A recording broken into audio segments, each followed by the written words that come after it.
Hello everyone, आज हम solve करेंगे टर्म सेकंड का सैंपल क्वेश्चन पेपर स्टैंडर्ड के लिए। ठीक है, ये जो क्वेश्चन है ये सेक्शन बी में 3 मार्क्स का आया था। देखते हैं इस क्वेश्चन में क्या बोल रहा है। Two vertical poles of different heights are standing 20 metre away from each other on the level ground. The angle of elevation of the top of the first pole from the foot of the second pole is 60 degree and the angle of the elevation of the top of the second pole from the foot of the first pole is 30 degree. Find the difference between height of the two poles. ठीक है, देखिए क्या बोला है, दो poles हैं। ठीक है, पहले आपने ग्राउंड को बना लिया। ठीक है, यहाँ पे दो पोल्स ले लिए। ठीक है, इसमें से एक पोल बड़ा होगा और एक पोल छोटा होगा। ठीक है, ये हमारा हो गया ए बी और ये सी डी पोल। ठीक है, ये ए बी एक पोल हो गया और एक सी डी पोल हो गया। ठीक है, अब क्या बोला है कि जो हमारा फर्स्ट पोल है ए बी, ठीक है, उसका जो एंगल ऑफ एलिवेशन 60 डिग्री है। कहाँ से? सी डी पोल के फुट से। ठीक है, ये उसका फुट है, तो ये एंगल ऑफ एलिवेशन 60 डिग्री। ठीक है, और सेकंड पोल के लिए 30 डिग्री है।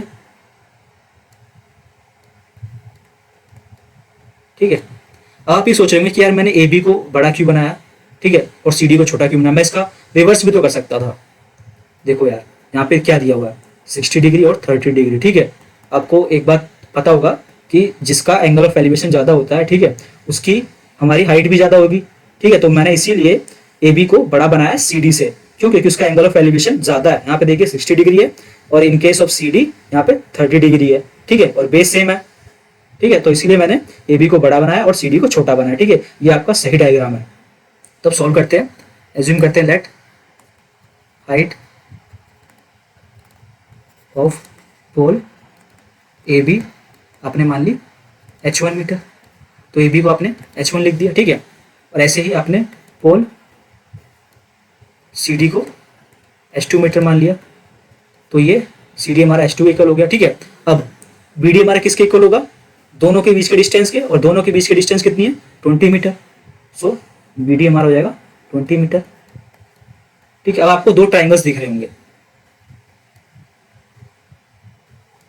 ए बी डी, ये h1 है, ये 20 है और ये 60 डिग्री है। ठीक है, और एक आपको दिख रहा होगा ये वाला ट्राइंगल सी डी बी, ये 20 है बी डी और ये 30 डिग्री और ये h2। ठीक है, आपको h1 h2 निकाल के दोनों को सब्ट्रैक्ट कर देना है, तो आपके पास डिफरेंस आ जाएगा। तो करते हैं, पहले h1 निकालेंगे।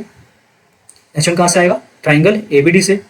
ट्राइंगल ए बी डी से हमारा क्या हो जाएगा? tan 60 degree equals to A B by B D.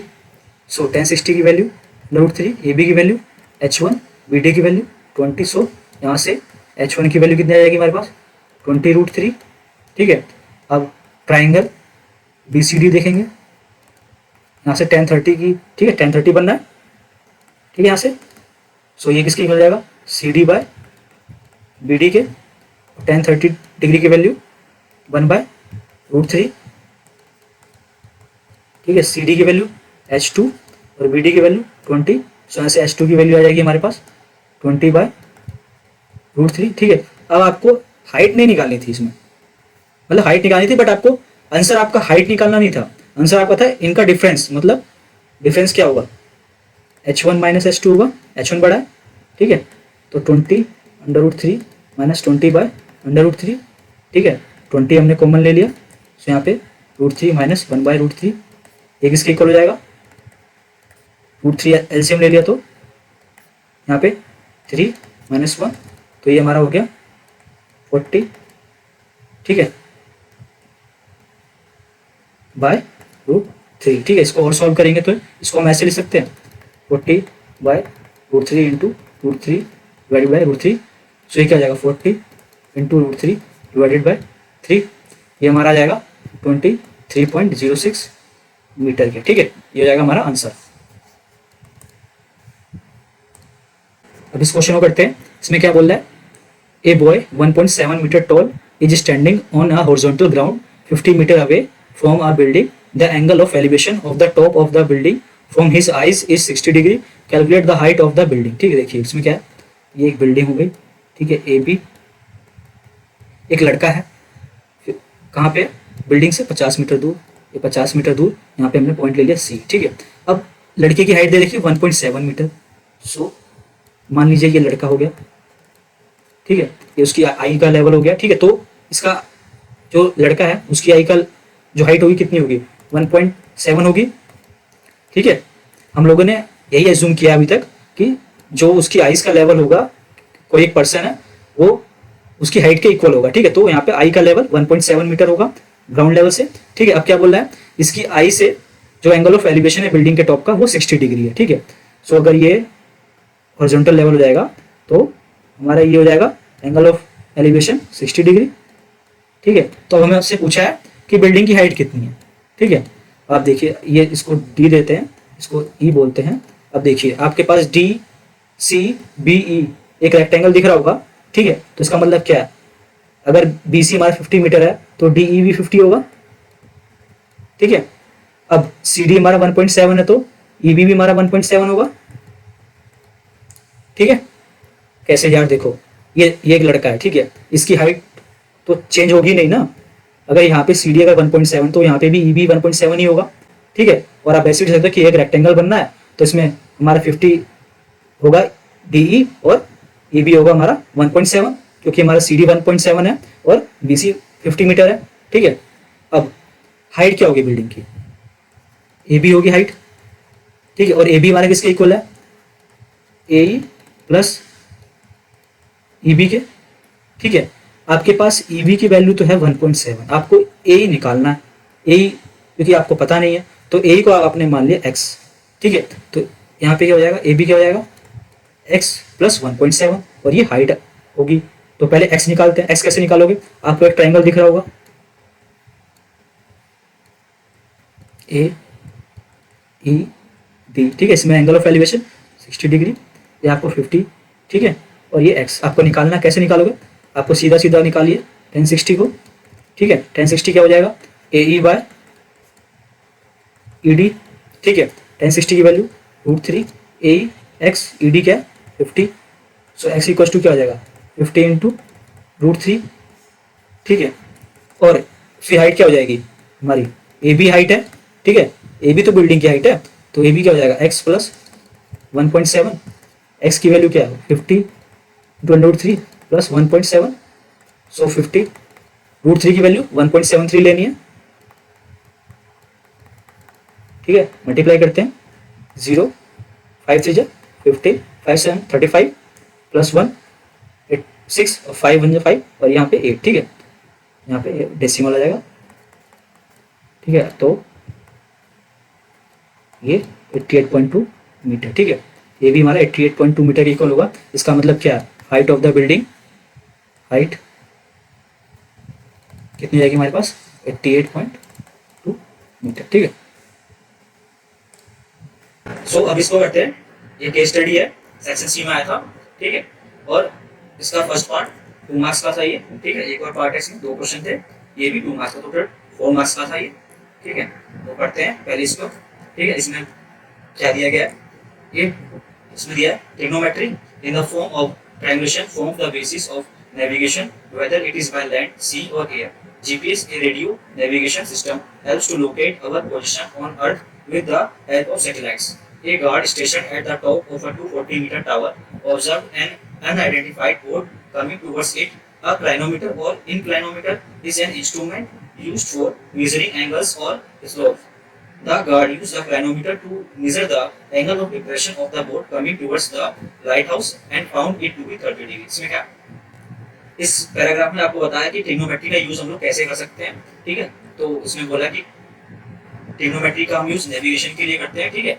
और इस वाले पैराग्राफ में बोला है कि एक गार्ड है, ठीक है, वो एक लाइट हाउस पे है, तो वो बोट अगर कोई वहां पे उसको दिखती है सी में, तो वो उस बोट से, जैसे यहाँ पे ये बोट है, ठीक है, और गार्ड यहाँ पे है, तो वो एक इंस्ट्रूमेंट है क्लाइनोमीटर, ठीक है, उससे वो एंगल मेजर करता है। कौन सा एंगल मेजर करता है, आप देखिए, अगर बोट यहाँ पे सी लेवल पे है, ठीक है, और हमारा जो गार्ड है वो इस हाइट पे है, ठीक है, तो वो नीचे देखेगा तो वो कौन सा एंगल मेजर करेगा।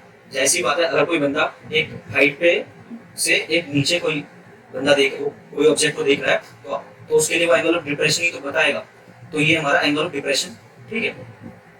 तो गार्ड को वो एंगल ऑफ डिप्रेशन बता रहा है कौन, क्लाइनोमीटर, ठीक है। और जब गार्ड ने यहाँ पे एक बोट थी, ठीक है, जो कि लाइट हाउस की तरफ आ रही थी, तो उसने जब उसने बोट को देखा गार्ड ने लाइनोमीटर से, तो उसको एंगल जो मिला वो 30 डिग्री, मतलब ये जो थीटा है ये 30 डिग्री के इक्वल है, ठीक है। इनिशियली बोट जहाँ पे थी, ठीक है, वहां से एंगल ऑफ डिप्रेशन 30 डिग्री बन रहा था, ठीक है। तो अगर ये 30 डिग्री है तो ये भी 30 डिग्री होगा, ठीक है। तो क्वेश्चन करते हैं, इसमें क्या बोला, make a level figure on the basis of the given information and calculate the distance of the boat from the foot of the observation tower, ठीक है। इसमें हमारे पास क्या था, एक लाइट हाउस थी, जैसे ये हो गया लाइट हाउस, इसको आपने नेम दे दिया ए बी, ठीक है। अगर यहाँ पे हमारा गार्ड है, ठीक है, और यहाँ हमारी बोट है, ठीक है, इस पॉइंट पे, सी पॉइंट पे, ठीक है, तो वो ए पॉइंट से देख रहा होगा, तो ये तो हो जाएगा हमारा हॉरिजॉन्टल लेवल, ठीक है। और फिर ये लाइन ऑफ साइट, तो ये हो जाएगा हमारा एंगल ऑफ डिप्रेशन, कितना, 30 डिग्री बोला ना, 30 डिग्री इसको मिला जब उसने क्लाइनोमीटर से चेक किया। अब अगर ये 30 डिग्री है तो ये भी 30 डिग्री होगा, क्यों होगा 30 डिग्री, क्योंकि अल्टरनेट इंटीरियर एंगल्स होंगे, ठीक है। अब हमारे पास टावर की हाइट कितनी दी है, 240 मीटर, हो जाएगा 240 मीटर, ठीक है। ये तो हो गया आपका डायग्राम, ठीक है। अब क्या पूछ रहा है आपको, डिस्टेंस पूछ रहा है बोट की, कहाँ से, फुट से, टावर की फुट से, मतलब आपको ये बीसी बताना। आप कैसे बताओगे, देखिए सीधा से आप क्या कीजिए, ट्राइंगल ए बी सी में आप tan 30 डिग्री लगा दीजिए, tan 30 डिग्री से इक्वल होगा A B upon B C के इक्वल होगा tan 30 की वैल्यू 1/√3, ए बी की वैल्यू 240, बी सी आपको निकालना है, तो बी सी इक्वल टू क्या हो जाएगा 240√3, ठीक है। तो डिस्टेंस कितनी आ गई आपके पास, 240√3 मीटर, ठीक है, ये आपके पास डिस्टेंस आ गई है। सो अब इसका सेकंड पार्ट करते हैं, ठीक है। क्या बोल रहा है इसमें, after 10 minutes the guard observe that the boat was approaching the tower and it's distance from tower is reduced by 240 into √3 minus 1 meter. He immediately raised the alarm.